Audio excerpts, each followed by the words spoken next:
Hola, hola chicos y chicas, bienvenidos a una nueva clase de estructura de datos. En la clase de hoy vamos a empezar con el tema de la programación paralela, ¿ok? Lo que es paralelismo, concurrencia, todas estas cosas. Esto es un tema bien interesante, en lo que a mí respecta, bien entretenido. Vamos a ver si ustedes también lo ven entretenido. Entonces, lo que vamos a hacer es hoy explicar un poco de qué ve el tema, porque es necesario programar no solo como lo venimos haciendo hasta ahora, sino también pensando en el paralelismo, ¿ok? El mundo actual, todos los computadores que hay ahora, incluso en su teléfono, tienen varios CPUs, por lo tanto, tenemos que pensar en programar para varios CPU y no programar como lo hemos estado haciendo hasta ahora, ¿ok? Entonces, ya, como primer punto, decirles que, bueno, actualmente ustedes ya saben, incluso quizás saben hasta más que yo de los computadores gaming y todas esas cosas que están saliendo última generación, ¿no? Pero bueno, lo interesante de esto es que ahora, mientras más núcleo tenga, se lo venden como más potente, ¿no? Más optimizado está el computador, mejor. Y en cierta manera sí, pero si usted como programador, es decir, para un usuario sí, porque está utilizando programas que están optimizados para computadores de varios núcleos. Pero si usted como programador hace un programa que no está pensado para ejecutarse en un computador de varios núcleos, da lo mismo si su computador tiene 200 núcleos a si tiene uno solo. ¿Ya? Si ese núcleo que tiene corre a 3.5, estoy diciendo una barbaridad, ¿no? Porque 3.5 sería súper rápido. Pero bueno, corre a 3.5 GHz y hay otro que tiene 200 procesadores, cada uno de 2.5 GHz. El que tiene un solo procesador va a correr un programa secuencial mucho más rápido que el que tiene 200 procesadores. Entonces, da igual si tienen muchos procesadores. Si los programas que ustedes desarrollan no están pensados para para todos esos procesadores, va a dar igual. ¿Entiendes? Van a estar como tratando de matar una mosca con una bazooka. Cuando quizás un computador de un solo núcleo les basta y les sobra. ¿Ok? Entonces, en el mundo que vivimos, como programadores tenemos que prepararnos, ¿cierto? Para computadores, pero no solo computadores, también teléfonos. Ahora cualquier cosa tiene muchos núcleos. Ya, yo creo que en un futuro hasta los mouse van a tener múltiples núcleos. A ver, no creo, es broma. Porque no, un mouse tampoco hace mucha función. Pero sí, los múltiples núcleos ahora es muy común verlo. ¿Ya? Entonces, lo que les estoy diciendo, en día tenemos computadores con muchos núcleos que permiten multitask, pero no los aprovechamos. Estoy hablando desde el punto de vista del programador, no desde el punto de vista del usuario, porque si Microsoft le hace una aplicación, un Office y un no sé qué, el Office muy probablemente está optimizado para trabajar en múltiples núcleos, ¿no? Y el usuario igual va a ver el Office mucho más fluido porque está trabajando en múltiples núcleos y todo. Pero nosotros como programadores, cuando hacemos un software como el que hemos estado viendo hasta ahora, en realidad, aunque tengamos un camión de bomberos para apagar el fuego, ¿cierto? Que es el algoritmo que nosotros tenemos, en realidad lo que estamos haciendo es utilizando una regadera, porque nuestro software, nuestro algoritmo está corriendo solamente en un núcleo del computador, ¿ok? Cuando ustedes le dan play a compilar y el programa se ejecuta, según lo que hemos estado viendo hasta ahora, se ejecuta en un único núcleo. Y da igual el que tenga 200 núcleos, el que tenga 5, el que esté trabajando con un PC solo en la casa, ya, con un PC de un solo núcleo en la casa, da igual, va a correr igual. Bueno, en teoría, porque igual hay otros procesos que están corriendo del sistema operativo que le pueden estar consumiendo el único núcleo que tienen, ¿no? Pero bueno. En teoría, si el núcleo corriera solamente su programa, lo cual es virtualmente imposible en los computadores que tenemos ahora. Pero si en un ambiente ideal, digamos que un computador está corriendo solamente un programa, ya un computador de un núcleo y un computador de 20 núcleos va a ser lo mismo, ¿ya? A no ser que el programa se optimice para correr en varios núcleos. Ok, entonces lo que está pasando es algo como esto. Esto es el tipo de programación que hemos estado viendo hasta ahora. La programación que hemos estado viendo hasta ahora se llama programación secuencial. ¿Por qué? Porque nuestro programa se ejecuta línea por línea. Ejecuta primero esta línea, después esta, después esta, después esta. Después que hay una función, va a la función, ejecuta todas las líneas de la función y después regresa acá y sigue ejecutando. ¿Ok? Pero para ejecutar esta línea de acá abajo tiene que haber ejecutado las anteriores. Entonces es como una secuencia de líneas que tienen que ejecutarse. Entonces todas esas líneas, estos programas secuenciales, se ejecutan en un único núcleo. Por lo tanto, los demás núcleos están ahí durmiendo esperando a que llegue otro programa. Por lo tanto, su programa no está beneficiándose de todos los núcleos que tiene su computador. ¿Ok? Entonces, somos ineficientes. Bueno, no sé como personas si somos ineficientes, pero nuestros programas sí lo son. Es decir, si los hacemos secuenciales. A ver, igual un programa secuencial depende de lo que querramos hacer, ya, porque hay veces que un programa paralelo es mucho más ineficiente que un programa secuencial. Pero bueno, eso lo vamos a ver más adelante. ¿Ok? Entonces, a ver, llevando esto a una metáfora de la vida real, ya. A ver. Ya, tenemos una metáfora de la vida real. Por ejemplo, el hilo, digamos que el hilo es un programa que se está corriendo, ejecutando. Cuando se ejecuta un proceso, decimos que es un hilo que se está ejecutando. ¿Ok? Si tienen varios procesos, tienen varios hilos corriendo. ¿Ok? Entonces, el hilo, digamos que es el cocinero. Y el software que usted escribe es la receta. Por lo tanto, su software, su programa, va a estar viendo constantemente la receta para ver qué tiene que hacer de luego. ¿Ok? Entonces, según lo que va viendo en la receta, son los recursos que va utilizando. Bueno, en este caso en la cocina los recursos que hay son cuchillo, queso, qué sé yo, salami, esas cosas. En su computador lo que hay es memoria RAM, disco duro, red, esos recursos, ¿ok? Usted en el software le va diciendo qué recursos tiene que usar, qué es lo que tiene que hacer, qué sé yo, reservar un array, recorrer el array, ¿no? Entonces eso va a estar trabajando con estos recursos y el hilo, el programa que se está ejecutando, va a estar ejecutando línea por línea y utilizando estos recursos para llegar a la ejecución final, que es esto que ven acá. Ok. Le falta la piña a la pizza. A ver, no creo que la pizza con salame lleve piña, ¿eh? A ver, a mí me encanta la pizza con piña, aunque me lleve la enemistad de muchos de ustedes quizás. Pero me encanta la, la pizza, pero la hawaiana, no con salame, sino con jamón y piña me gusta. De hecho, en Cuba, no sé si ustedes saben, en Cuba nosotros comemos mucho salado con dulce. Es decir, en Cuba comemos, por ejemplo, arroz con poroto, carne molida y le ponemos un platanito maduro. ¿Ya? No sé si sabes los platanitos maduros estos, los que son... No, no los verdes que se fríen, no, no, no. Los platanitos maduros que uno se come como fruta acá. ¿Ok? No, los patacones son con... Bueno, nosotros le decimos tostones. Parece que los que dicen patacones son... No sé si en Colombia le dicen patacones o en Venezuela. En Cuba le decimos tostones. Pero es lo mismo. Pero los patacones se hacen con otro tipo de plátano. Que son los verdes. Yo estoy hablando de los de fruta. Los de fruta, los normales. Eso se come con la comida.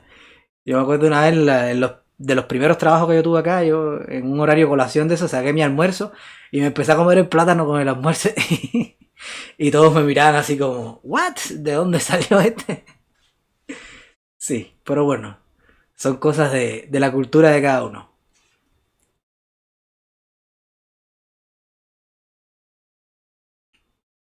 Entonces, yo cacho que igual como tenemos esa cultura, la pizza con piña también la vemos buena.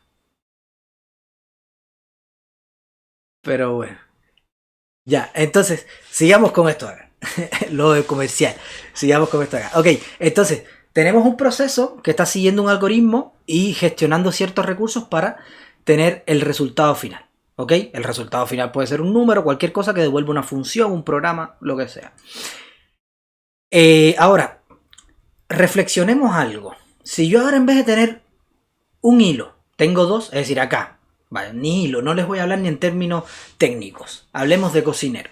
Yo tengo esta cocina con los mismos recursos, la misma cocina y el mismo algoritmo. Y ahora yo agrego un cocinero. Yo puedo hacer dos pizzas, es decir, ahora yo puedo hacer dos pizzas. Entonces, podemos decir que hay una pizza en la mitad del tiempo. Eso se podría hacer si yo agrego un cocinero más con los mismos recursos y con la misma receta. Yo puedo ahora tener una pizza en la mitad del tiempo, ¿no? Bueno, digamos aquí tenemos 4 hornillas. Es decir, en el horno podemos tener 2 pizzas fácilmente. Está bueno lo que me dijiste, Hans. Está bueno lo que me dijiste porque para allá apuntamos. Y de hecho es lo mismo que pasa con los computadores. Claro, Hans me dice, depende si hay 2 cocinas. Claro, ahí eso depende. Pero bueno, digamos que por ahora tenemos recursos que se pueden elaborar 2 pizzas y caben 2 pizzas en el horno. ¿Ok? Entonces yo puedo tener una pizza al tener los 2 cocineros trabajando en forma paralela. ¿Ok? Y de ahí es de donde viene el paralelismo. Tenemos 2 cocineros trabajando de forma paralela, ¿ok? Digamos que sí, que virtualmente yo puedo tener una pizza en la mitad del tiempo, ¿ya? Ahí me están poniendo varios depende, claro, depende de la cantidad de ingredientes, me dice Yachel, depende si hay 2 cocinas, ya, pero supongamos que todos esos dependes están resueltos. Ahora, ¿qué pasa si tengo en la cocina 10 cocineros?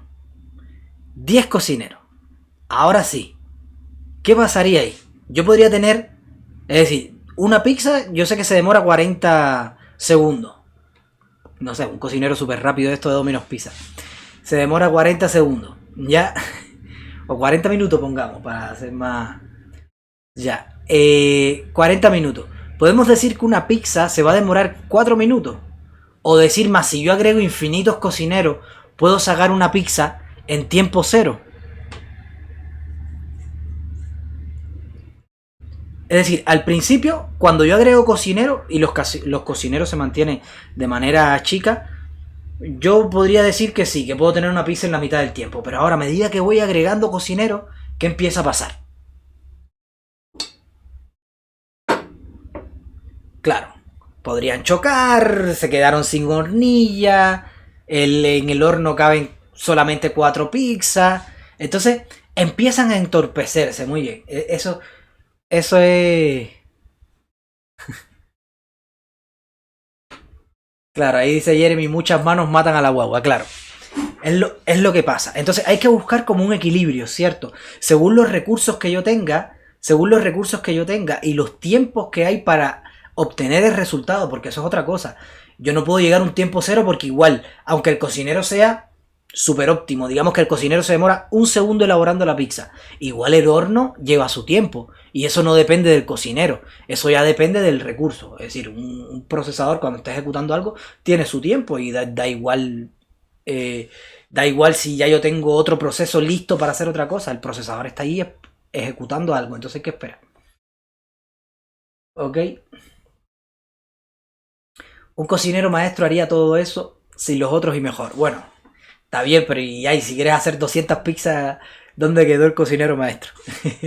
Entonces por eso, depende. Claro, se incendia el restaurante, ya los pensamientos ya... Ya, claro, entonces es lo que pasa. Y con el software pasa lo mismo. Nosotros tenemos un procesador que tiene una cantidad de núcleos, igual que aquí caben, por ejemplo, 4 pizzas, digamos. Si yo tengo un procesador que tiene 4 núcleos, solamente pueden correr 4 programas a la vez. Ya, no pueden correr más de 4 programas. Ustedes me dirán, profe, yo tengo ahora mismo abiertas 5 ventanas, estoy jugando Call of Duty y estoy haciendo 1000 cosas a la vez. Ok, está bien, pero esos programas hay muchos que están en espera porque a la vez en su computador, si tiene 4 núcleos, solamente se van a estar ejecutando 4. Y esto es una de las cosas, uno de los conceptos súper chocantes cuando me lo contaron a mí en la universidad. Cuando yo empecé en la universidad, recién estaban saliendo los computadores de 2 núcleos. No quiero dar mucho dato para que no me saquen la edad, pero estaban saliendo, claro, los dual core, los quad core, que eran quizás los de 4 núcleos, estaban ahí asomando quizás. Entonces, claro, yo me acuerdo que yo había visto computadores antes que no eran dual core ni nada. Y uno abría una ventana y podía abrir otra cosa. Y cuando me dijeron, no, si tienes un solo núcleo puedes correr un solo programa. Yo decía, ¿pero cómo? Si yo he abierto PowerPoint y he abierto esto y lo otro en un computador de un solo núcleo. Lo que pasa es que el computador nos engaña a nosotros. El computador es tan rápido que nos hace ver que todos los programas están corriendo a la misma vez, cuando no están corriendo a la misma vez. ¿Ok? Lo que pasa es que, por ejemplo, si imaginemos un computador de un solo núcleo, Ya, si ahí están corriendo 5 programas, bueno, ahora uno abre el administrador de tareas y hay 200 programas. Pero antiguamente uno abría el administrador de programas de tareas y habían, qué sé yo, 5 o 4 programas nomás. ¿Ya? Pero bueno, a medida que van aumentando la cantidad de recursos, igual los sistemas operativos evolucionan porque pueden ya darse más lujos de ejecutar más procesos, etcétera, etcétera. Pero bueno, el tema es que imaginemos un computador de aquellos tiempos, un solo núcleo, ¿ok? Y tenemos 4 programas, un PowerPoint, tenemos el sistema operativo en sí que está corriendo, abrimos un Explorer, entonces tenemos todos esos programas corriendo a la vez. Lo que hace el computador es que, como tiene un solo núcleo, no puede correr 2 cosas a la vez, tiene un solo CPU y el CPU corre de manera secuencial. Entonces lo que hace es que, por ejemplo, el Internet Explorer le dice, oye, tengo que correr estas instrucciones. Él dice, ok, ven para acá, 200 milisegundos para el Internet Explorer, 200 milisegundos para este otro, 200 milisegundos para este otro. Y también está súper optimizado porque él dice, si el Internet Explorer está en un estado que no se está actualizando nada, entonces lo que yo hago es que lo dejo ahí como pendiente y hago que se actualicen los otros 3 y el Internet Explorer lo dejo ahí hasta que gatille algún tipo de,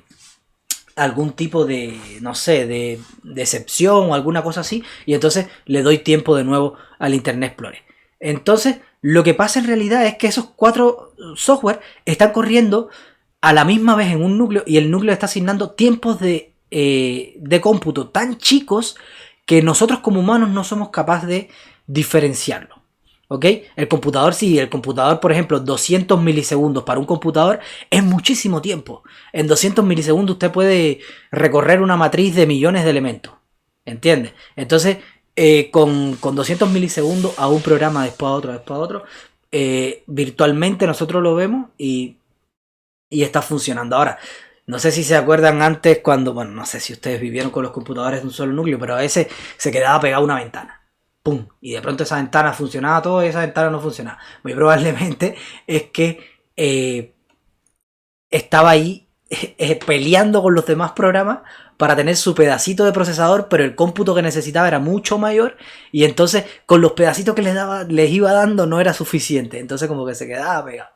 Y entonces igual es uno de los problemas.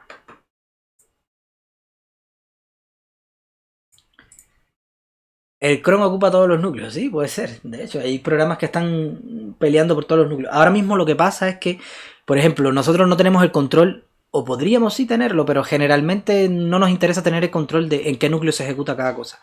Sino que decimos, ok, necesito ejecutar esto. Y el sistema operativo por nosotros es el que decide. Ok, tengo este núcleo disponible, ejecútate ahí. ¿Ya? O no tengo nada disponible, ponte en esta cola. De hecho, las colas se utilizan para esto mismo. Hay una cola donde están todos los procesos del sistema operativo y el sistema operativo va sacando de esa cola los procesos y les va asignando recursos. Ahora, cuando le asigna recursos, no lo ejecuta hasta que termina de correr, ¿ok? Es decir, porque si no, imagínense que yo abro el PowerPoint hasta que no lo cierre, no lo saca del CPU, no. Es decir, lo empieza a correr, pero le da un tiempo determinado y les va asignando así, como a cada proceso les va asignando tiempo determinado.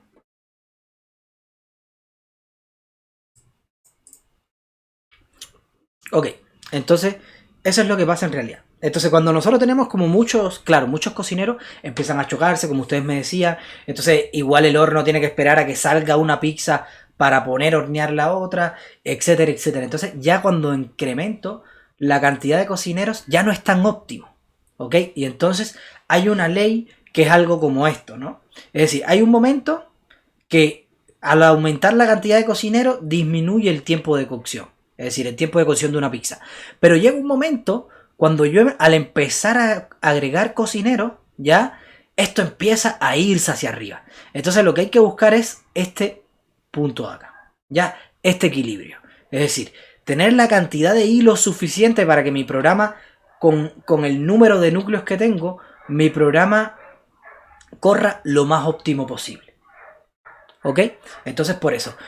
No pueden pensar, cuando ustedes estaban hablando de un computador, no pueden pensar que mientras más hilos tengo, más rápido va a ir. Voy a hacer 2 millones de hilos. Porque entonces es como, cuando ustedes me digan 2 millones de hilos, es como si acá yo les digo, ok, voy a cocinar pizza, voy a tener 2 millones de cocineros y las pizzas van a salir súper rápidas. No. Es decir, 2 millones de cocineros puede ser mejor si usted tuviera, qué sé yo, 250.000 hornos. ¿Ya? Pero usted no tiene 250.000 hornos.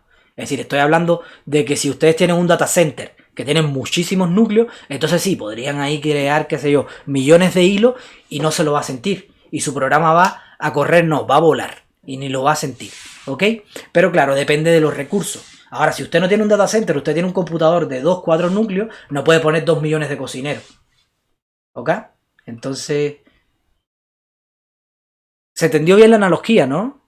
La analogía, cuando ustedes piensan en hilo, piensen en esta analogía de acá, en la analogía del cocinero.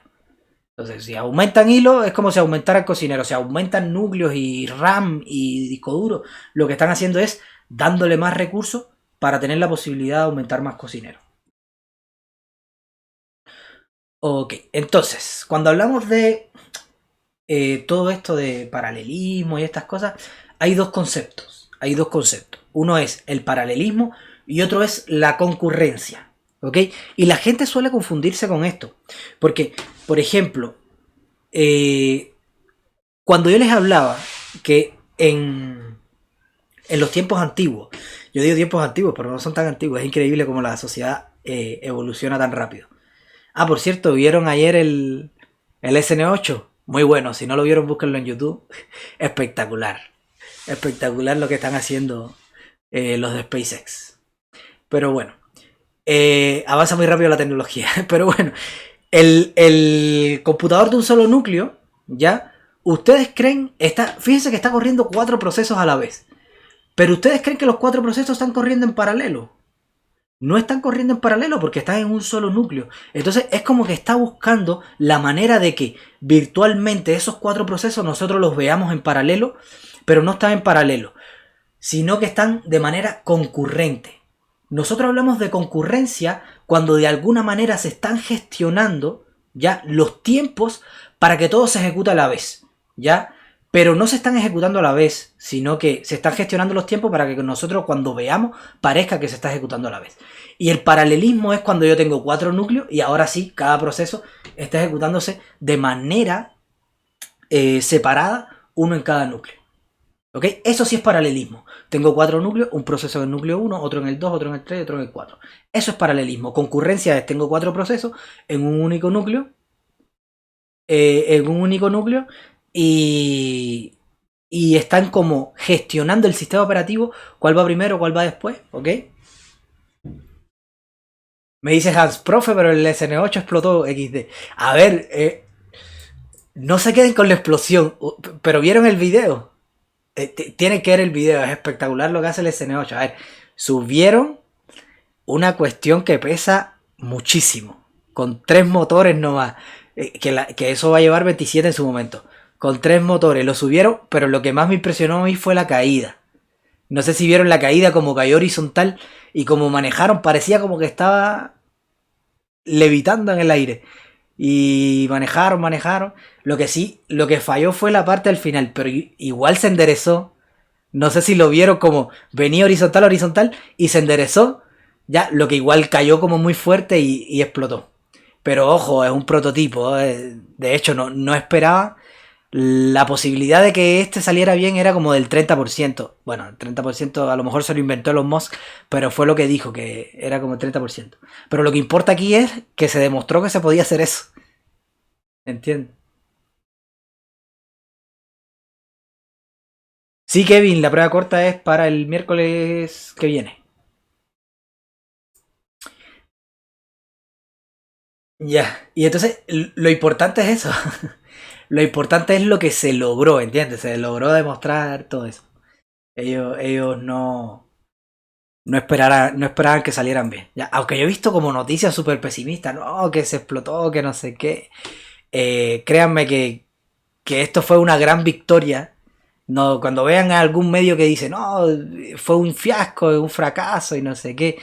Es mentira, es porque el medio... A ver, a la gente le gusta ver cosas que explotan, que no funcionan, porque es el morbo del ser humano. ¿Ya? Y aunque digamos que no y lo queramos ocultar, es así. ¿Entiendes? Entonces, cuando usted ve una noticia, no, y explotó y ve ahí como la foto del fuego, la gente entra, es un clickbait, ¿entiendes? La gente entra más a ese tipo de noticias. Entonces lo hacen por eso. Pero no, yo me refiero más que las noticias catastróficas estas que han dado a lo que hay por detrás de verdad. ¿Ya? Lo que se logró. ¿Entiendes? Como bajó horizontal y se enderezó. De hecho, Elon Musk lo que dijo fue, ellos tienen como dos tanques, uno para subir y otro para bajar.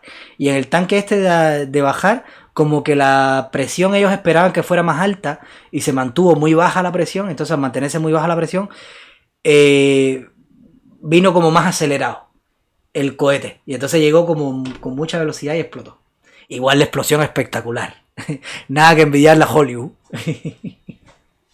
Si algún día le hacen una película a esto, yo creo que esa toma estaría perfecta para tomarla como parte de la película. Yo creo que sí, Hans. Yo creo que vamos a llegar a Marte. Vamos a llegar a Marte sin problema. Ahora, no sé si se va a hacer algo como una ciudad de 1 millón de personas, como están vaticinando, pero de que llegamos, llegamos. Ojalá no pase lo que pasó en la Luna, que llegamos una vez y más nunca. ¿Ya? Pero bueno. Por suerte ahora SpaceX no depende de ningún estado, así que son libres para su creatividad.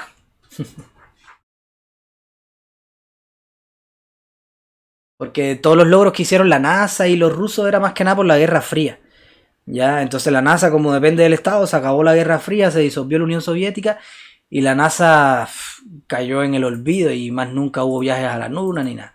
Entonces ahora llegó SpaceX, que es una empresa privada, y está haciendo los viajes rentables. Y entonces yo creo que ahora sí es el momento de un avance épico. Porque ahora no depende del enfrentamiento de dos estados para la creatividad de las personas, sino que es una empresa que la creatividad de ellos está relacionada con las ganancias que puede tener la empresa. Entonces es mucho mejor eso.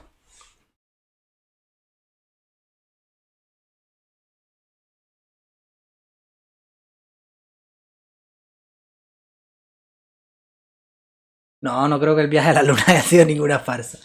No creo. Si no, ya los chinos y los rusos ya hace rato se hubieran pronunciado al respecto. Yo creo que la mayor evidencia de que se viajó a la luna es el silencio de los rusos y los chinos. Yo creo que esa es la mayor evidencia. Porque igual han ido como muchas naves no tripuladas. De hecho, hay una hora de China que fue hace poco, como la semana pasada. Entonces, si no hubieran viajado a la luna y no estuviera la bandera americana en la luna, como se jactaron de decir, ya lo hubiéramos sabido hace mucho.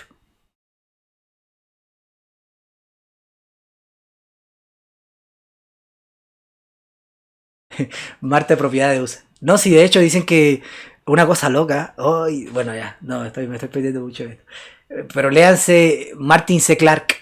Léanse los libros de Martin C. Clarke. Que es como de ciencia ficción y todo eso. Es súper bacán eso porque hablan como de una especie multiplanetaria nacida en la Tierra. ¿Cachai? No que hay. No es como Star Trek o la Guerra de la Galaxia, que hay como seres de diferentes tipos. No, no, son puros seres humanos. Y la Tierra es como la madre de todos los seres humanos. Y entonces los seres humanos han ido a otros planetas, se han diseminado por toda la Vía Láctea. Y entonces es como que cada planeta tiene su estado, su gobierno, y hay como una policía intergaláctica y esto, ¿ya? No es que hayan otros seres, todos son seres humanos, ¿ya? No hay más vida inteligente que los seres humanos en ese universo, ¿ya? Y es súper, súper interesante eso. Yo creo que, claro, todo eso hay que repensarlo. Ahora cuando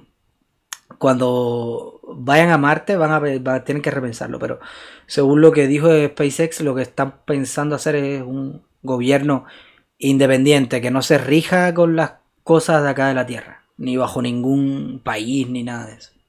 Vamos a ver qué pasa.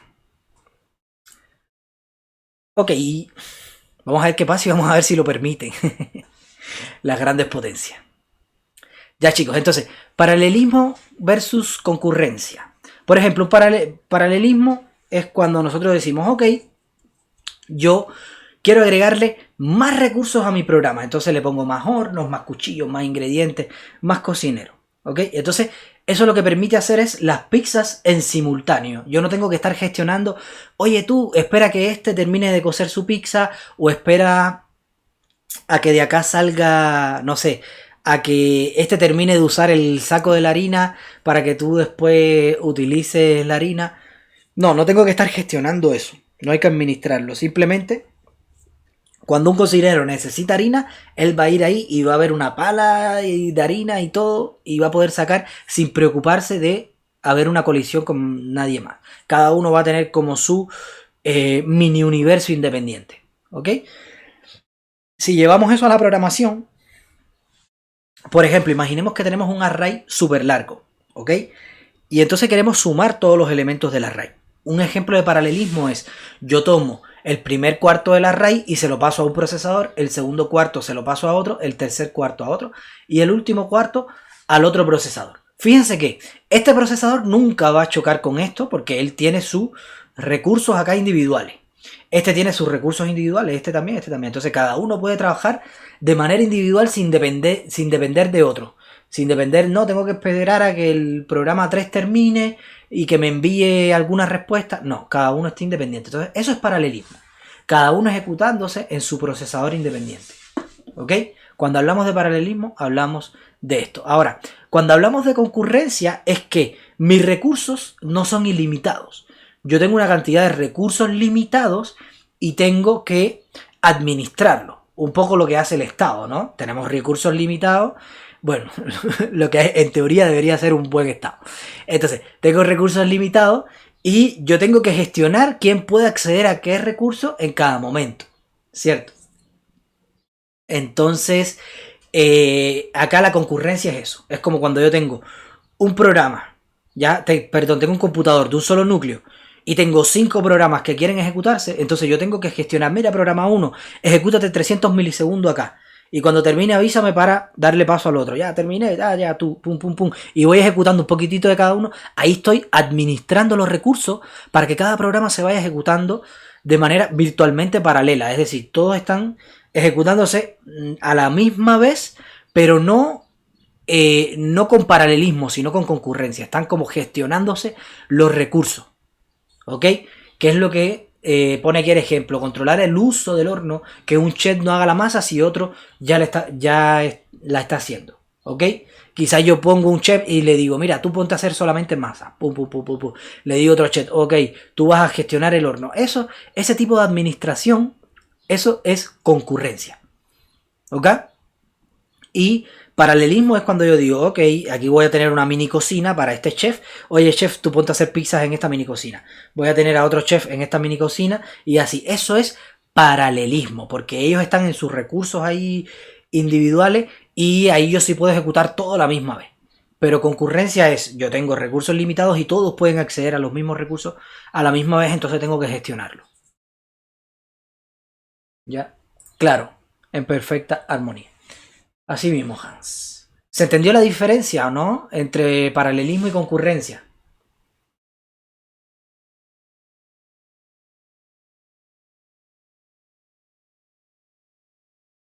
Sí. Ya. Yo la primera vez que vi este tema de las concurrencias y eso me resultó súper interesante. Me resultó súper interesante porque yo me imaginaba que todos los programas estaban corriendo a la vez y todo era color de rosa. Y todo es tan fácil y tan lindo hasta que nos convertimos en ingenieros y nos empiezan a mostrar que la Matrix no es tan Matrix como pensábamos ya. Y aquí, cuando ustedes empiezan a ver esto, se están tomando la pastilla azul. ¿Ya? Por cierto, estoy viendo la Matrix como por enésima vez. Muy buena la película. A ver, la idea que tiene por detrás. Porque igual tiene escenas de acción súper innecesarias, como toda película de acción, ¿no? Pero la idea que tiene por detrás es bastante ocurrente. Estamos en la Matrix, ¿sí?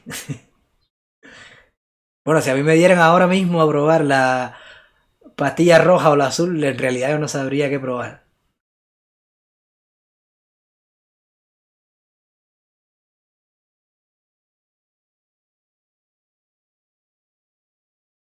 Sí, desde mi punto de vista también es la mejor. La 1 es la mejor, claro. De hecho, cuando ustedes ven una saga, si nos ponemos a pensar, cuando nosotros vemos una saga, generalmente las primeras películas son las mejores. ¿Ya? ¿Por qué? Porque para tú poder hacer una saga, tiene que ser que la primera haya convencido de hacer una segunda. ¿Entiendes? Sin embargo, la última película no tiene que haber convencido a nadie de nada. Pero la primera sí o sí tiene que haber convencido de que tiene que haber una segunda. ¿Ya?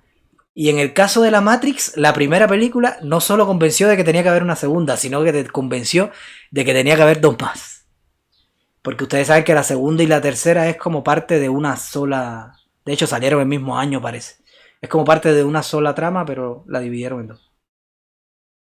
Es un poco lo que hicieron con Harry Potter.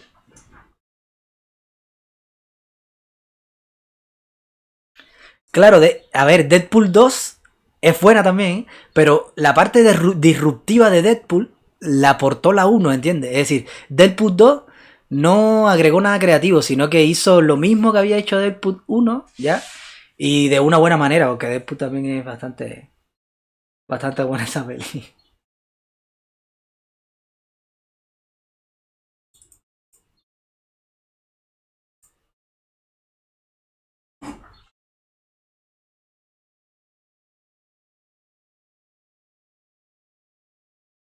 Sí. Vamos a ver, parece que Disney compró los derechos, no sé si alguien me confirma, pero parece que Disney compró los derechos ahora de los X-Men. No sé si ustedes sabían que en Marvel, en las películas de Marvel, no sé si notaron que nunca apareció ningún X-Men, ni el Surfeador de Plata, ni nada de eso, ni los Cuatro Fantásticos. Porque a pesar de que son de Marvel, el derecho de ellos lo tenía Sony, no Disney, ¿ya? Pero parece que ahora Disney compró a Sony o hizo algo que ahora tiene los derechos de los X-Men y tiene los derechos de los Cuatro Fantásticos y todo eso. Así que a lo mejor ahora pueden haber crossover épicos. Porque igual ahí en la de Deadpool, que es de Disney, Deadpool también hace ahí como un poco de crossover con los X-Men, pero con unos X-Men que no son los oficiales. Fíjense que él va a la mansión y nunca ve a los X-Men ni nada, pero... Sí, sí. Pero bueno, es súper interesante eso para los que nos gustan Marvel. Ojalá que hayan crossover interesante. Ya chicos, entonces, ahí tenemos paralelismo, concurrencias. Vamos a hablar un poquitito de los hilos y las memorias compartidas. ¿Ok? Entonces dijimos que un hilo es un programa que se está ejecutando. Hasta ahora los software que nosotros hicimos son secuenciales. ¿Ok? Cuando le damos play se ejecuta primero una instrucción, después otra. Por lo tanto, estamos ejecutando un único hilo. Un único hilo. ¿Ok?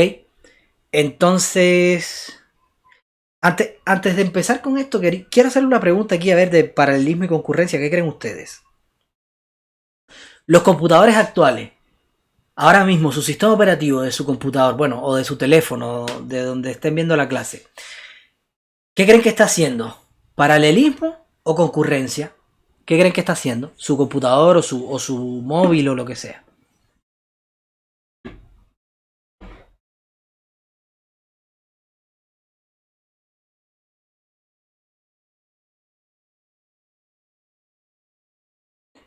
No tengan miedo de equivocarse, ¿eh? Quiero ver sus opiniones. Ok, Nelson me dice concurrencia.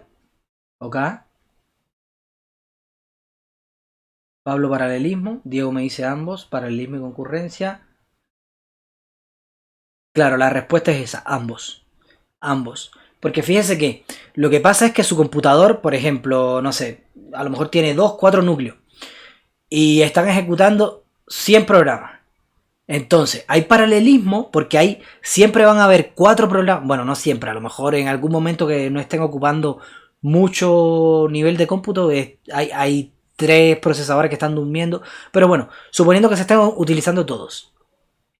En ese momento está habiendo un paralelismo porque hay 4 programas ejecutándose a la vez, ¿ya? Pero también hay concurrencia porque hay como 100 programas esperando a que le den un espacio a ellos también para ejecutarse. Entonces, hay concurrencia porque tenemos que gestionar esos recursos que tenemos, pero también hay paralelismo porque siempre van a haber 4 programas ejecutándose a la vez.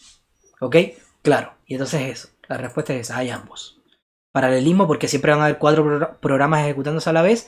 Y concurrencia porque los recursos tienen que gestionarse porque muy probablemente van a tener más de cuatro programas a la vez en su computador. Ok. Ya, es una pregunta interesante y me gustaba saber su opinión. Ya, entonces sigamos con los hilos. Entonces, un hilo, que esto es lo nuevo ahora, ¿no? Un hilo puede crear varios hilos que efectúen parte del trabajo. Por ejemplo, usted tiene un programa y de pronto tiene un arreglo y dice, ok, esta primera parte del arreglo yo quiero enviársela a este hilo, esta segunda parte del arreglo quiero enviársela a este y esta tercera a este otro. Ok, entonces lo que va a pasar es que van a haber 3 programas corriendo de manera concurrente. Ok, entonces, este hilo que ejecutó estos tres hilos de más abajo de acá, todos estos hilos van a compartir recursos, y por eso es que hablamos de memoria compartida, porque ellos tienen acceso, ¿cierto?, a una parte de la memoria que comparten entre todos. ¿Y qué parte es la que comparten? El heap. El heap, ya nosotros hablamos del heap, ¿no? Cuando uno hace un new, cuando hace un delete, ese heap, cuando ustedes guardan, por ejemplo, un nodo en el heap, a ese nodo puede acceder desde cualquier hilo. Da lo mismo si el hilo está ejecutándose en un momento y después se está ejecutando otro hilo en otro momento. Van a poder acceder al mismo heap. No importa si el nodo se creó en un hilo, después desde el otro hilo también va a poder acceder a ese nodo. ¿Ok? Entonces tienen esto acá que es la memoria compartida. Y a través de la memoria compartida es como se comunican los hilos. Porque a veces un hilo, cuando termina de hacer algo, quiere comunicarse con el otro hilo. Es decir, oye, la suma me dio tanto. Y el otro hilo dice, ok, a mí me dio tanto, sumemos y tengamos el total, qué sé yo. Entonces, la manera en que se pueden comunicar es a través de la memoria compartida. Ya sea por una variable que almacenan en la memoria compartida, la almacené en este hilo y después de este otro accedí. ¿Entienden? No sé, en este hilo creé una memoria una variable compartida que es un booleano que diga terminado, ¿ok? Y constantemente está chequeando si terminado es true. Y cuando terminado sea true, pum, sigue ejecutando. Entonces es como la manera de comunicarse ellos dos. A través de la memoria, perdón, ellos dos, estos hilos acá. A través de la memoria compartida. ¿Ok? Entonces, los hilos, como dijimos, tienen que iniciar y terminar como todo programa en ejecución. Porque en realidad un hilo es un programa en ejecución. A pesar de que son programas que pueden después desencadenar más programas y ejecutarse de manera paralela, pero son programas que están ejecutándose. Entonces en este lapso se dice que el hilo está corriendo. ¿Ok? Cuando está ejecutándose en el procesador. Decimos que está corriendo. Pero en estricto rigor, ¿ya? Puede tener pausas o bloqueos cuando, y ojo con esto, hay más hilos que procesadores. Esto tiene sentido, ¿no? ¿Por qué creen que tiene sentido esto? ¿Por qué cuando hay más hilo que procesadores hay hilos que no van a estar corriendo?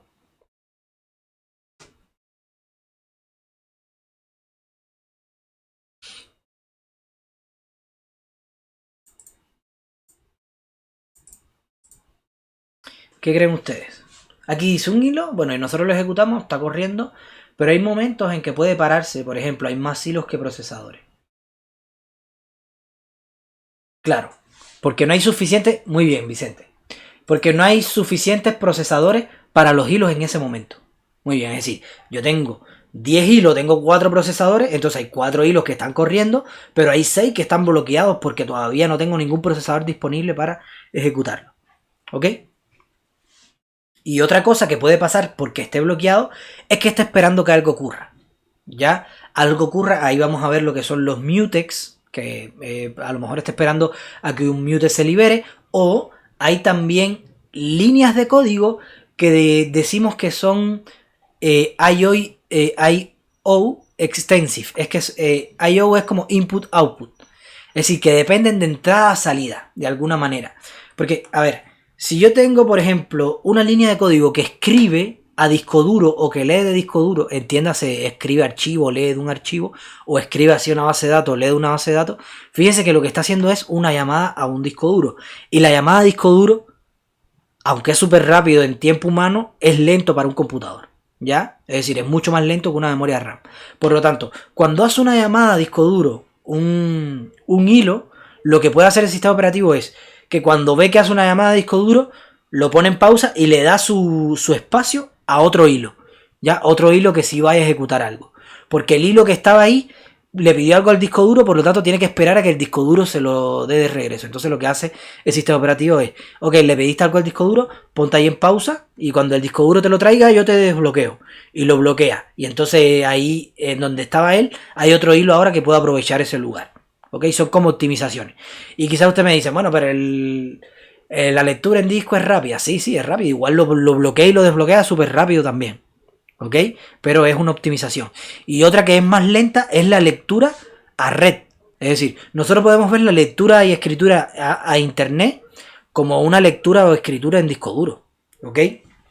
Si ustedes leen datos de una página web, ya lo que está haciendo su programa es una línea de código, ¿cierto? Que se está conectando a través de determinado protocolo con otro software que está corriendo en otro computador.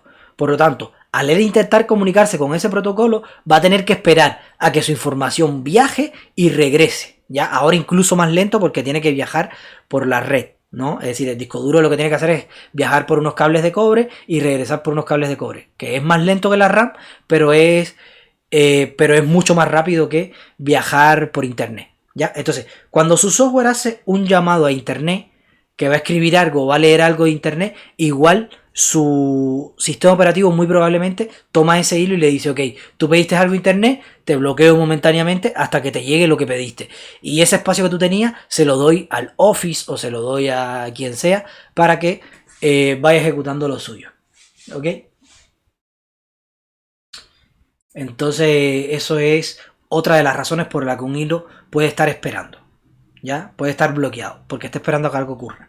A que le regrese alguna respuesta de disco duro, o a que le regrese alguna respuesta de red, o a que se desbloquee algún mutex. Ya veremos qué cosa es un mutex más adelante. Ya, entonces, aquí vamos a empezar a hablar de los programas. Dijimos, un hilo es un programa que se está ejecutando. ¿Ya? Cuando ustedes le dan doble clic a un ejecutable, eso lo que hace es abrir un hilo. ¿Ya? No estoy hablando de un hilo en Twitter, estoy hablando de un hilo en el sistema, en el procesador. ¿Ok? Entonces, lo que hace es abre un hilo y empieza a ejecutarse. Ahora, ese hilo puede coger y decir, ok, yo ahora voy a abrir 5 hilos más, le voy a dar este trabajo a este hilo, este a otro, y entonces se empieza a gestionar todo eso. ¿Ok? Pero, en teoría, cuando ustedes le dan doble clic a un ejecutable, se abre un hilo. Ok. Entonces, se abre el hilo. Al abrir el hilo o a ejecutarse cualquier programa, ya van a haber ciertos conceptos. Primero está el call stack, ¿ya?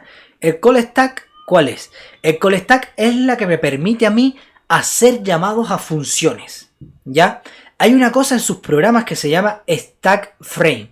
Y el stack frame es lo que guarda las variables locales, la dirección de retorno y los parámetros del método de una función. Es decir, a ver, aquí les voy a abrir un poquito la... Ya, entonces, si yo tengo una función, fíjense, yo tengo una función, no se devuelve un entero y se va a llamar func1, ok, y recibo un entero a. Y aquí tiene una variable entera b igual 8. ¿Ya? Entonces, aquí yo tengo mi main, digamos que aquí yo tengo mi main. Y este main va a llamar a fun1. Entonces, cuando ustedes... tengo que pasarle un parámetro. Cuando ustedes llaman a una función, lo que necesitan guardar son 3 cosas. Primero, la dirección de retorno. ¿Cuál es la dirección de retorno? La línea que está justo después. ¿Por qué? Porque cuando termine de ejecutarse esta función, yo quiero que regrese acá. ¿Ok? Entonces, esta es la dirección de retorno. Cuando ustedes ejecutan una función, tienen que almacenar dirección de retorno para que su procesador sepa a qué línea de código tiene que regresar una vez que termine esta función. Es decir, si encontró un return, regresa a esta línea de acá. ¿Ya? O si llegó a esta llave cerrada, regresa a esta línea de acá. Por eso es que necesito almacenar esa dirección de retorno. Esto hasta ahora era invisible para usted, ¿no? Pero es lo que está pasando por detrás en su compilador. Almacena la dirección de retorno, además almacena los parámetros de la función y almacena las variables locales. Todas las variables que hay declaradas aquí internamente. Las variables locales. Es decir, en este caso la variable local sería B. Y a esto es a lo que le llamamos stack frame. El stack frame es la dirección de retorno, los parámetros de la función que estoy llamando y las variables locales. ¿Ok? Entonces, lo interesante de esto es que su compilador va a llevar un call stack, ¿ya? Si se llama call stack, ¿de qué tipo de estructura de datos ustedes piensan que estamos hablando acá? Es una estructura de datos que hemos visto mucho y que a ustedes les encanta. Una pila, ¿cierto? De hecho, ahí lo dice. Un stack, una pila, ¿ya?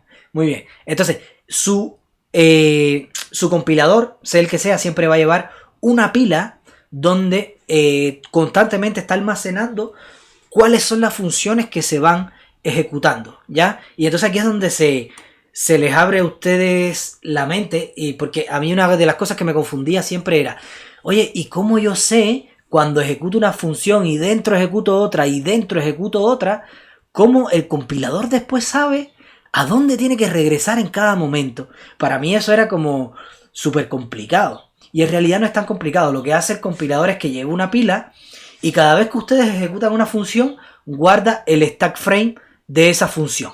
Si luego, por ejemplo, digamos que este que está acá es el stack frame de la función 1. Ok, entonces, si ustedes ejecutaron la función 1, ya aquí está su stack frame, la dirección de retorno, los parámetros y las variables locales. Y entonces, después si ejecutan una función dentro de esa, aquí está el stack frame de la otra función interna. Entonces, cuando regrese esta función, ya ustedes van a tener ahí el valor de retorno, va a venir a esta función, va a hacer lo que tenga que hacer y va a ir retornando ya según ustedes se van metiendo en la pila. De hecho, esto es lo que hace que funcione la recursividad, ¿ya? Pensemos por un momento. A ver.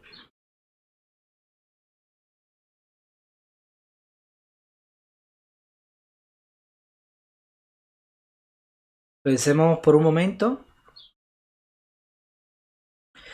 Yo quiero un método que me sume todos los números menores iguales que n. ¿Ya? Entonces aquí yo digo si n es igual 0.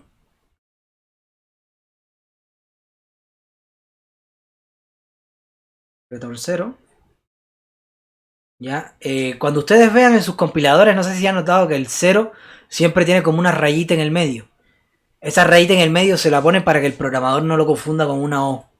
¿Ya? Como el 0 y la O se pueden confundir, le ponen la rayita en el medio para que no lo confunda.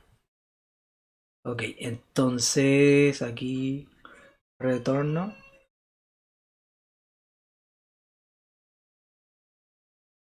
Retorno n más suma n menos 1. Ok, y aquí borro este paréntesis. Ya, esto es un método recursivo, ¿no? Y ahora digamos que el main lo que hace es imprimir suma 3. Entonces, esto en teoría debería sumar 3 con 2 con 3 con 2 con 1. ¿Ok? Entonces, fíjense lo que pasa acá. Fíjense lo que pasa acá. Aquí su compilador tiene un stack.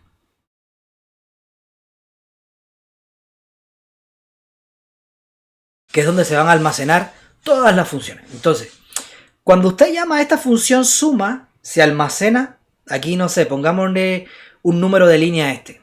Digamos que esta es la línea 15. Y esta es la línea... Pum, pum, pum, pum. Esta de acá es la línea, no sé, me la estoy inventando. A ver. 1, 2, 3, 4. Esta es la línea 4. Y esta 5, 6, 7, 8. La línea 8.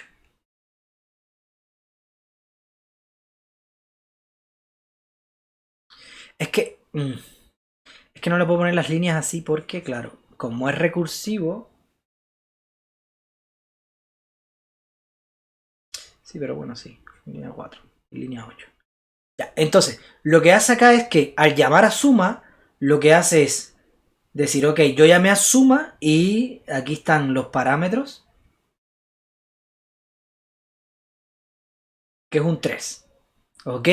Y no tengo ninguna... así la posición de retorno, es decir, dirección de retorno es 8. Y suma no tiene ninguna variable privada. Entonces, viene acá y dice, ok, n, si n es igual a 0, retorna 0. No, n no es 0, n es 3. Entonces, como n es 3, ahora llama suma con n2. Entonces, ahora llama suma con n2. Lo que hace es que aquí en el tope de la pila llama a la función con tope 2 y le dice que la dirección de retorno a donde tiene que retornar es a 4. Ok, entonces entra de nuevo la función, no es 0, es 2. Ok, entonces ahora la llama con param 1. La llama con params 1 y con dirección de retorno 4 también. Ok, viene ahora, se ejecuta ahora con 0 y la llama con params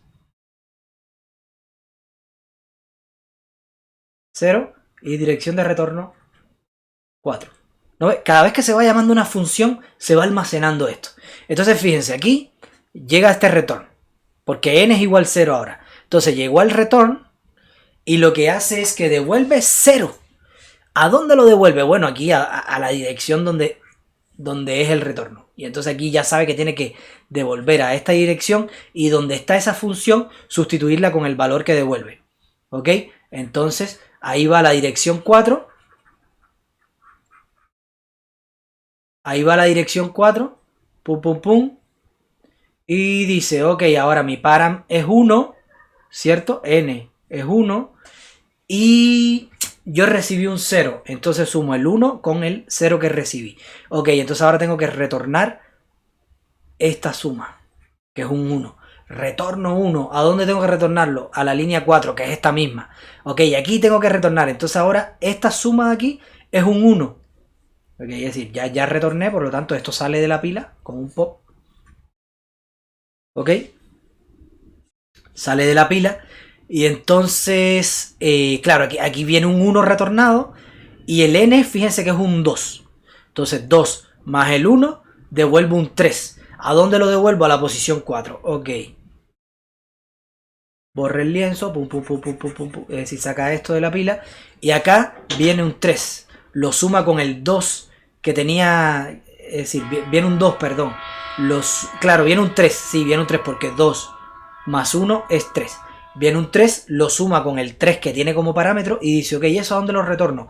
A la dirección 8. Ok, entonces sale de la pila. Y aquí llega un 8. ¿Ok? Y así es como funcionan los llamados a funciones, valga la redundancia, en un sistema operativo. Cuando ustedes llaman funciones, las funciones van a guardar los parámetros, las variables locales y la dirección a donde tienen que devolver cuando terminen de ejecutarse, lo van a guardar acá, en el call stack. ¿Ok? Y entonces, por eso es que ustedes ven que siempre se puede llamar a una función dentro de otra, y después se pueden llamar a la misma función que llamaste más arriba.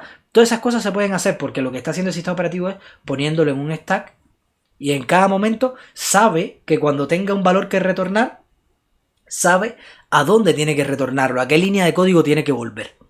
¿Ok? Eso también es súper interesante. Es súper interesante eso. ¿Y en qué momento termina de ejecutarse todo su programa? Bueno, cuando el call stack de su programa está vacío, eso quiere decir que ya no hay más funciones que ejecutar y no hay más ningún lugar a que retornar. Por lo tanto, terminó de ejecutarse su programa. ¿Ok? Entonces, un proceso en su sistema operativo lo que está haciendo es sacando elementos de una pila hasta que la pila esté vacía. Cuando la pila esté vacía, fíjense que de pronto ustedes sacan algo de una función y después pueden empezar a meter cosas de otras funciones.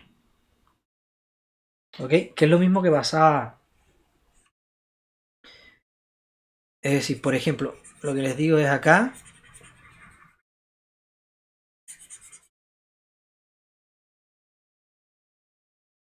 Acá yo puedo tener un llamado a una función 1.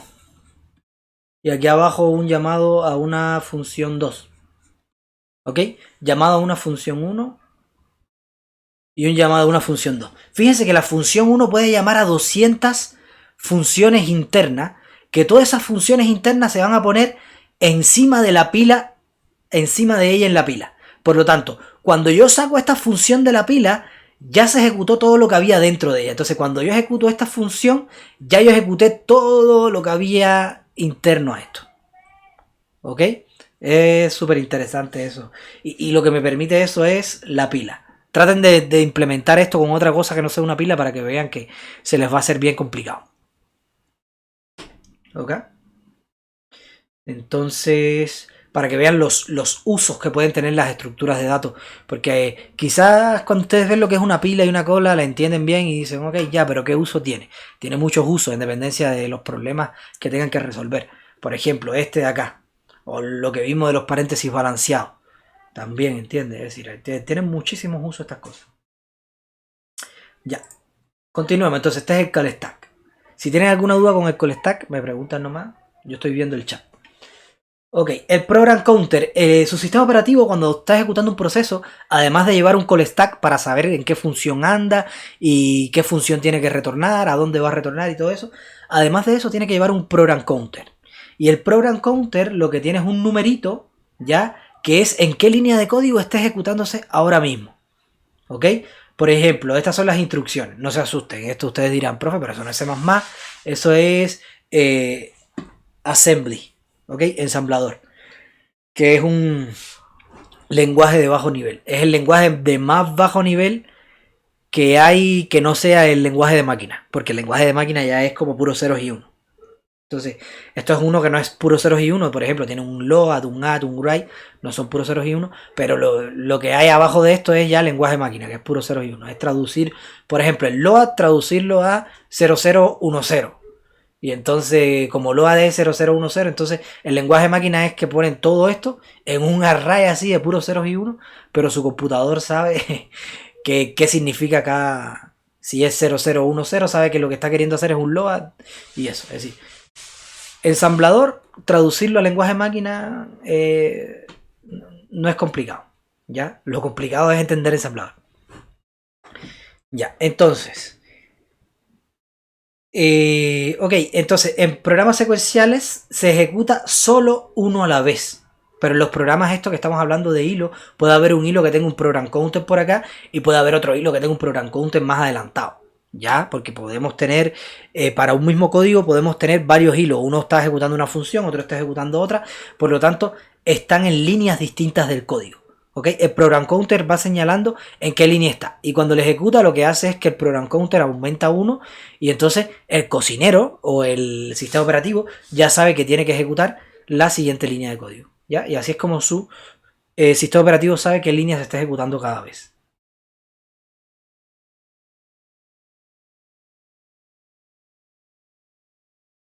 Ok, entonces lo otro que tenemos son variables globales y estáticas. ¿Ya? Que son las variables estas que declaramos nosotros fuera de las funciones que pueden ser accedidas por cualquier función. ¿Ok? Y tenemos también el heap. Ya ustedes saben cómo funciona el heap, ¿no? Con los new y con los delete. El heap es como una posición en memoria que es donde se almacenan nodos y esas cosas.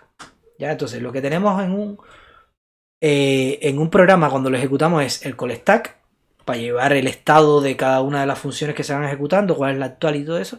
El program counter, que es para saber en qué parte del código estoy ejecutando ahora mismo, ¿ya? Las variables globales, que son las que pueden ser accedidas desde cualquier función. Fíjense que las locales yo las tengo aquí en el stack frame. Es decir, yo desde esta función de acá no puedo acceder a las variables de acá de este stack frame, porque son locales para este stack frame, ¿ok? Para esta función solamente. Pero las globales sí son accesibles desde todos los lugares. Espacio y memoria con new y con delete son los heap. ¿Ok? Y entonces, esto es lo importante que ustedes sepan. Cuando están trabajando con hilos, cada hilo va a tener su propio call stack, ¿ya? Porque cada hilo puede ir por una función distinta. Puede estar ejecutando una función diferente, puede ir en algún momento del programa distinto, ¿ok? Por lo tanto, tiene que llevar su call stack personal. Además, tiene que llevar su program counter personal también, porque puede ir por otra parte que no es la misma que va el hilo 2, por ejemplo. Entonces, las variables locales también son particulares de cada hilo, ¿ok? Es decir, un hilo 2 no va a poder acceder a las variables locales de un hilo 1, ¿ok? Variables locales me refiero a las variables internas de una función, ¿ya? Pero sí va a poder acceder a las variables globales y estáticas. Esto es lo que hablamos de memoria compartida, ¿ok? Las variables globales y estáticas, cuando ustedes crean una variable estática en una clase o cuando crean una variable global, pueden acceder a ella a través de cualquier hilo, ¿ok? Sin problema, a través de cualquier hilo. Y vos cuando guardes algo en el heap, también pueden acceder desde cualquier hilo a esa posición del heap, ¿ok?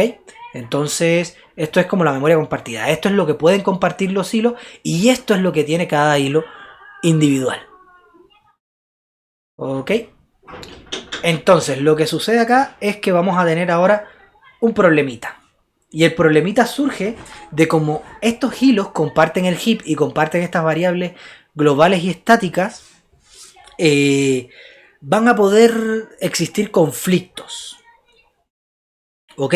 Van a poder existir conflictos. Van a existir unas cosas que se llaman secciones críticas. ¿Ok? Una sección crítica es una sección que yo no quiero que estén trabajando dos hilos a la vez en ese código.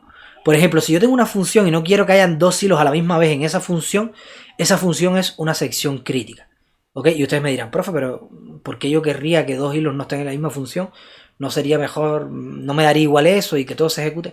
Es que pueden existir problemas que vamos a estar viendo ahora. ¿Ok? Pero la manera de solucionar las secciones críticas es con los mutex. Los mutex podemos verlo como un candado, ya que yo lo declaro al principio de la función y entonces cuando entra un hilo a la función, ve el candado y dice, ¿el candado está abierto? Sí, lo cierro entonces y ejecuto la función. ¿Ok? Si está cerrado, entonces espero a que esté abierto. Y cuando esté abierto, lo cierro y ejecuto la función. ¿Ok? Entonces, son esas dos cosas. O espero o lo cierro yo y ejecuto la función. Entonces cuando termino de ejecutar la función se abre de nuevo el candado. ¿Ok? Entonces eso lo que me permite hacer es que todos los hilos que quieran venir a ejecutar la función van a tener que esperar por su turno a que se abre el candado, lo cierran y ejecuta. Después el otro hilo lo cierra y ejecuta y así. ¿Ya?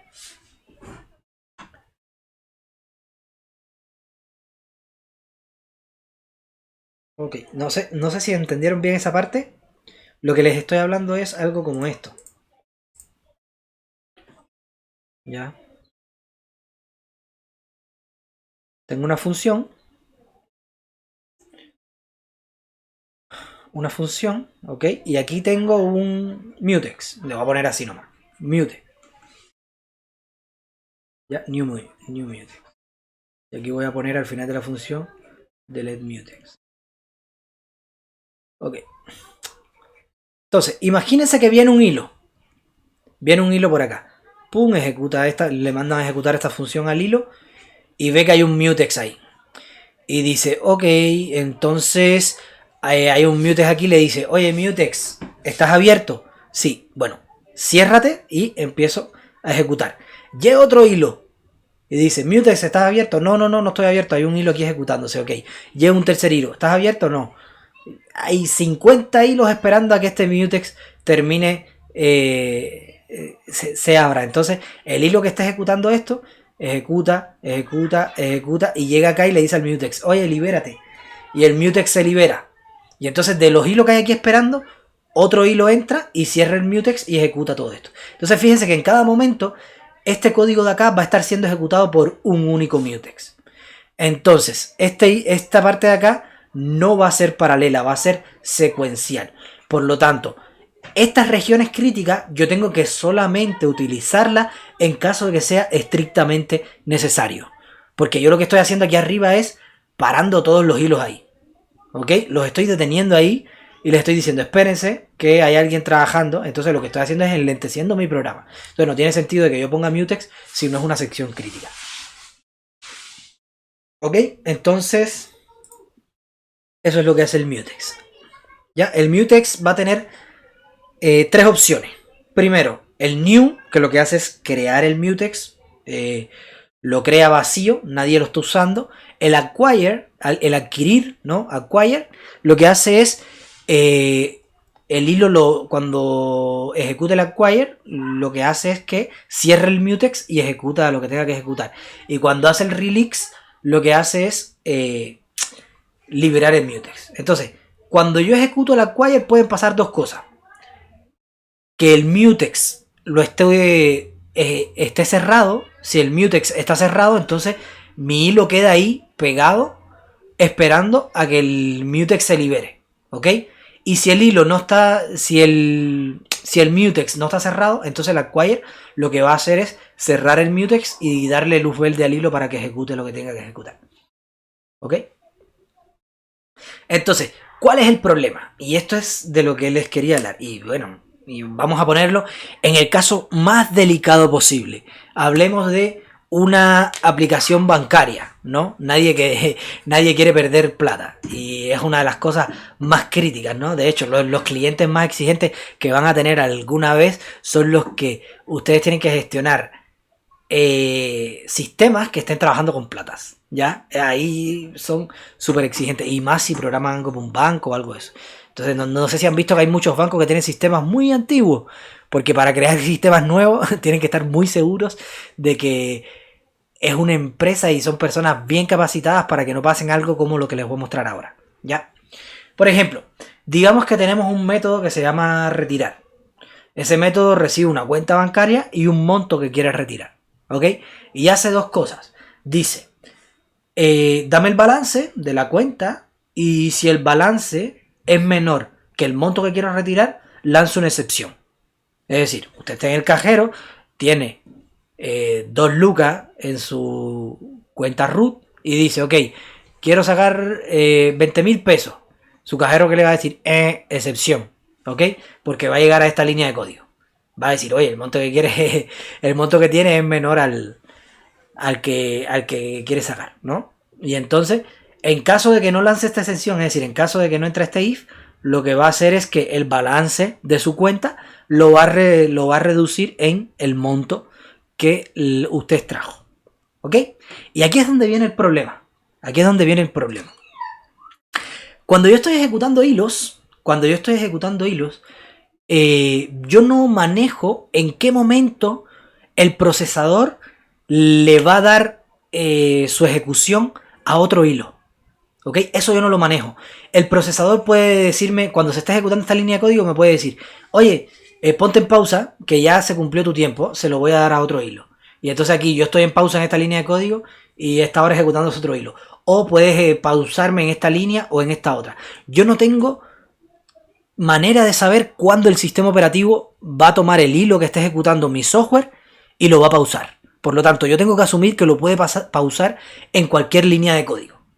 Por lo tanto, pongámonos en el caso de que mi programa es paralelo, ¿no? Porque imagínense, si ustedes tienen que extraer del banco y nada más puede estar extrayendo una persona a la vez, ¿ya? Es decir, un único hilo, el banco va a quebrar en la primera semana, ¿ya? Entonces, tienen que haber hilos concurrentes de personas que estén extrayendo, ¿ok? Entonces, por lo tanto, van a haber varios hilos accediendo a esta función de acá de retirar. Alguien que esté en un cajero en Puerto Montt, alguien que está en un cajero en Santiago, otra gente está en un cajero que es Antofagasta en la UCN, otro está en un cajero en el norte de Antofagasta, no sé. Hay muchos cajeros accediendo a este código del banco y por lo tanto el sistema operativo puede parar el hilo en cualquier momento y darle espacio en el procesador a otro hilo. ¿Ok? Entonces, imaginemos que hay dos hilos que quieren retirar 150 pesos de una cuenta bancaria que tiene un monto de 200 pesos. ¿Ya? Si no se trabaja con exclusión mutua, es decir, con un mutex, si no se trabaja con un mutex, puede pasar algo como esto. ¿Ok? Viene el primer hilo y dice, ok, extrae 150. Ya, extrae 150. Aquí en M viene 150 y dice, ok, dame el balance. Pum, dame el balance. ¿Se cumple que 150 es menor que el balance? No, esto es falso. Y justo cuando ejecuté esta línea de código, me dice el sistema operativo, hey, hilo, ponte en pausa, que alguien más quiere sacar plata. Entonces ponte pausa, que le voy a dar tiempo de ejecución a otro cliente. Y viene el otro cliente y resulta ser que es de mi propia cuenta, ¿ya? Y viene acá y dice, ok, ahora quiero extraer 150 pesos. Fíjense que este está en pausa aquí. Entonces dice, dame el balance. El balance es 200. Porque esta línea de acá todavía no se ha ejecutado. Es decir, esta línea de acá abajo todavía no se ha ejecutado. El hilo 1 está en pause en esta línea. ¿Ok? Por lo tanto, se ejecuta la primera línea. ¿Se cumple esto? No, no se cumple. Ah, ok, entonces puedo extraerlo. Pum, le dice al hilo 2, oye, espérate un momentito que tengo que darle tiempo de ejecución al otro hilo. Y le dice a este hilo, dale, sigue ejecutando lo que querías ejecutar. Y este hilo dice, ok, 200 menos 150, pum, ya, set balance. Y entonces este otro hilo dice, ok, 200 menos 150. Y fíjense que hicimos 2 extracciones de 150 pesos cuando habían solamente 200 pesos en la cuenta. Es decir, usted logró sacar 300 pesos, ¿ya? Porque el programador del banco no puso esto como una sección crítica.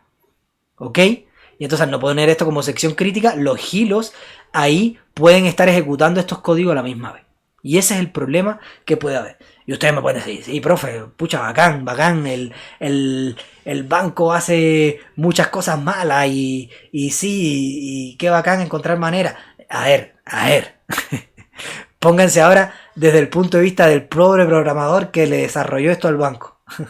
La media multa que le va a caer y si tiene 3 hijos. Si tiene 3 hijos y los hijos quizás son hasta compañeros de usted de la universidad, ¿ya? Igual puede ser una cosa catastrófica, ¿ya? El banco nunca va a perder. Entonces, claro, a ver, ustedes tienen que ponerse desde el punto de vista del programador, ¿ya? Ustedes cuando están programando algo, no están programando pensando, hoy sí, cuando extraigas el cajero igual, si es alguien que sabe que se lleva unas luquitas más, no importa. No. Usted tiene que hacer una cosa bien hecha, según los requerimientos que les dieron. ¿Entiendes? Entonces, por lo tanto, esto es un código que está malo. Está malo. Porque alguien que sepa puede decir, ok, voy a hacer un bot que haga 1.000.000 de transacciones y en algún momento se va a parar acá y igual usted me dirá, pero tiene que ser ley de Murphy. Tiene que ser ley de Murphy porque justo tiene que pararse como por esta zona de acá. Pero créanme que pasa. ¿Qué pasa? ¿Cuántas transacciones ustedes creen que tiene un banco diario? Créanme que son muchas. Entonces eso pasa. Y a menudo. No es solo que pasa a veces. No. Es que estas 3 líneas de código se están ejecutando millones de veces por minuto. ¿Ya? Se están ejecutando millones de veces por minuto. ¿Ok? Entonces, como están ejecutando millones de veces por minuto, fíjense que tienen 1/3 de posibilidad de que pare acá. ¿Ok? Por lo tanto, pasa mucho eso. Entonces no es que, no, profe, pero no va a pasar casi nunca. El pobre que se lleve sus 150 pesitos nomás. No, sí, pasa mucho. Y además, aquí estamos hablando de 150 pesos. Imagínense si fueran 2 millones de pesos. Ya estamos hablando ya de palabras mayores y de pérdidas muy grandes que podrían hacer hasta quebrar a alguien. Entonces, estas son las muestras de que un software mal implementado puede traer problemas bien graves. Entonces, para cerrar la clase de hoy, les voy a hablar de cómo solucionar esto. Aquí podemos hacer primero, poner un mutex acá arriba y decir, ok, cada vez que quiera entrar un hilo a esta función, que tenga el mutex y ejecute esto, y después cuando salga que venga otro hilo. Pero ahí hay un problema, es decir, eso funciona. Es decir, el hilo 1, si yo pongo un mutex ¿cómo se llama? Que bloquee toda esta función, funciona, no da problema, pero es ineficiente. ¿Por qué es ineficiente? Porque imagínense, Juan Pérez quiere retirar plata, adquirió en Mutex, y ahora viene Juana González y quiere retirar plata, pero pucha, está la transacción de Juan Pérez. Ah, ya, Juana González espera. Está bien, no espera tanto si el retiro no se demora tanto, ok. Pero después vienen 2 millones de personas más y tienen que estar esperando porque Juan Pérez termine de... después porque traiga esta, después esta, y la enésima persona va a decir, oye, pero esto es súper lento extraer aquí, y no, queremos que sea efectivo. Entonces, al final fíjense que esto no tiene sentido, Esto no tiene sentido que sea una sección crítica si estamos hablando de cuentas distintas. Es decir, el problema aquí está si la extracción es en la misma cuenta. Porque si esto es en la cuenta de Juan Pérez, le va a dar un balance, y si es la de María González le va a dar otro balance distinto. No importa después si para acá la cuenta de Juan Pérez, porque estamos hablando de balances distintos y de cuentas diferentes. Por lo tanto, yo puedo tener un mutex por cada cuenta bancaria, ¿no? En lugar de tener un mutex que bloquee toda la función, tener un mutex por cada cuenta bancaria. Entonces, cuando yo vaya a ejecutar esta función, yo adquiero el mutex de la cuenta bancaria actual. ¿Ok? Entonces, si después María quiere extraer plata, no importa si Juan está extrayendo plata, porque ella va a adquirir el mutex de su cuenta bancaria, no el de Juan. Por lo tanto, va a poder ejecutarse. ¿Ok? Sin problema. Entonces, ojo, el mutex muchas veces puede ser una solución, pero al final esto lo que impide es que la cosa sea paralela. Esto lo que está haciendo es que algo sea secuencial. Entonces, siempre tenemos que tener cuidado dónde ponemos el mutex. ¿Ok? Entonces, ahí si ponemos un mutex por cada una de las cuentas bancarias, ya sea dentro de esta clase, dentro de la clase cuenta bancaria, ahí poner una variable que sea mutex, y por cada cuenta bancaria poner un mutex. Entonces esto ahora sí es mucho más eficiente, porque ahora solamente va a bloquear los hilos que vengan con la misma cuenta bancaria a esa función. Si viene con otra cuenta bancaria, no se bloquea la función. ¿Ok? Entonces, bueno, ahí puede haber otro problema, pero eso lo hablamos la semana que viene, chicos. Entonces, nada. Hoy lo vamos a dejar por acá. Y los que están viendo el video, chao, chao, que les vaya excelente. Nos vemos.